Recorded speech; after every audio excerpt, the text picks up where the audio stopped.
Hi everyone! Today I'll be giving you tips on how you can help the environment. I've separated the tips into 4 categories: pollution consumption, water consumption, energy and gas consumption, and random. Anyways, sit back, take notes, and enjoy the video!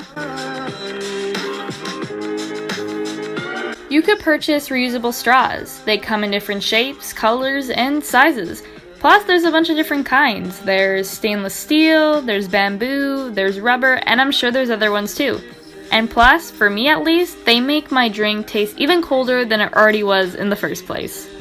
You can use a reusable bag, and you will save tons of money considering that you no longer need to purchase those plastic ones. You can use and bring reusable containers, and on that note, water bottles too, anywhere you go. I realize the ones in the demonstration are all plastic, however, I've owned them for probably over 5 years and they work perfectly, so there's really no point in buying new ones. Use a wooden brush and comb. Plus, I hear that it is much better for your hair. Try to buy in bulk. It is so much better for the environment, considering that you are no longer using and consuming as much packaging as you were before. You could stop buying gum. Gum is made out of polymers, which is synthetic plastic that cannot biodegrade. Therefore, it is very problematic towards our environment. You could purchase a razor with changeable blades so you no longer have to purchase the disposable ones. If you love coffee, you should buy a reusable coffee filter instead of always buying the K-Cups. Plus, you will save a lot of money. Oh my god, look, I'm so funny. I'm drinking nothing from a cup. You can try and buy products that have cardboard packaging. It's a little bit difficult to do this now because not all places accept this due to the pandemic, but once the pandemic is over, bring your own cups to coffee shops. For those of you who have businesses or need to ship out products, instead of using bubble wrap, use newspaper to package your packaging.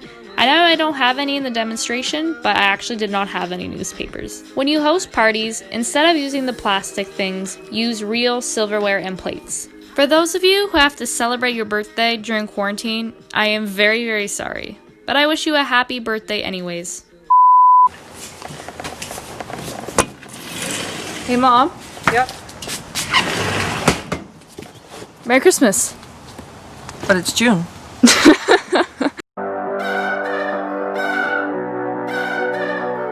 You could turn off the faucet when you're not using it. So, for example, when you're brushing your teeth and you're putting the toothpaste on, you could turn off the water then.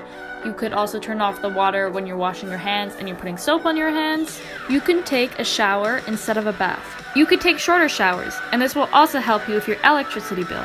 If you have a pool, put a pool cover on top of it.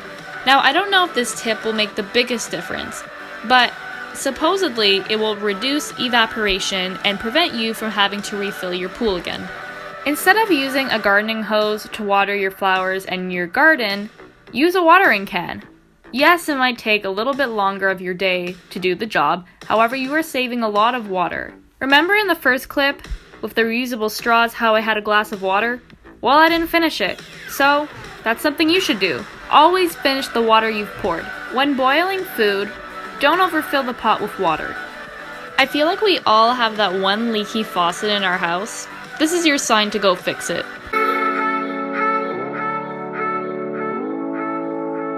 Hi everyone, so today I'm going to be talking to you about the benefits rechargeable batteries have towards our environment compared to your regular battery.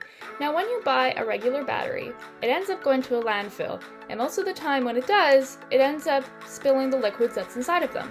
Now, batteries contain different components, and it contains many metals such as mercury and lead, which are not necessarily the best components towards our environment.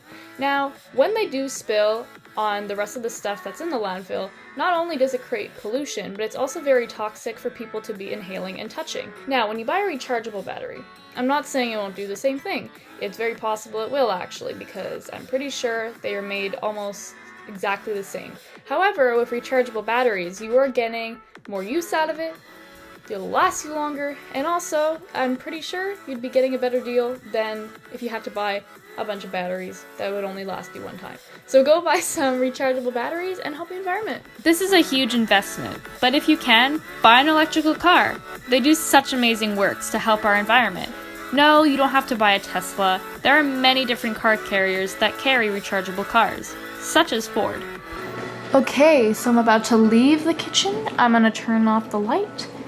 And I'm going to save some energy. Good job, Alexa. Instead of staying inside your house all day, go outside, get some fresh air, and enjoy the sunshine. I know what you're doing. You're probably like binge watching YouTube and Netflix, aren't you? You can carpool or FaceTime because of the pandemic. Go on a walk or a bike ride. I'm proud to say, ever since quarantine has started, I've gone on a walk almost every single day. And you should too.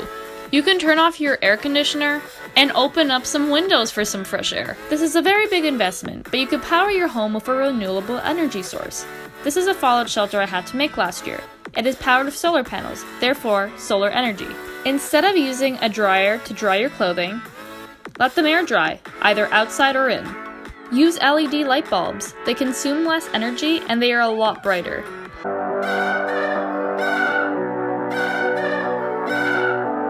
Unfortunately, due to the pandemic, the thrift stores where I live are all closed. When I go to the thrift store, I always find amazing finds like Nike, Adidas, Lululemon, Under Armour, and all for amazing prices. If you have school supplies that are still functional from previous years, don't go buy new ones just because it's prettier.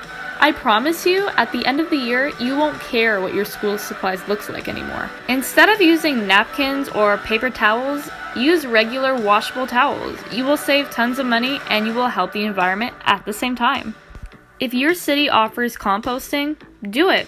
If they don't, still do it and use it for your garden. Make sure to always recycle. It's extremely important for our environment. Only if it's suitable for your diet, become vegetarian, vegan, pescatarian, or a weekday vegetarian.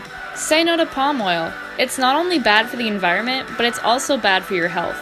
You could pause here to see a couple of examples of what products contain palm oil. Try buying locally more often, or make your own garden. Lastly, rinse your plastic containers before recycling them. Only 9% of things that are put in the recycling are actually being recycled. That means 91% of things aren't. And a big reason is because things are still contaminated with whatever was in it previously. Thank you guys so much for watching. I hope these tips inspired you and helped you to become more environmentally cautious towards our beautiful planet. Bye everyone!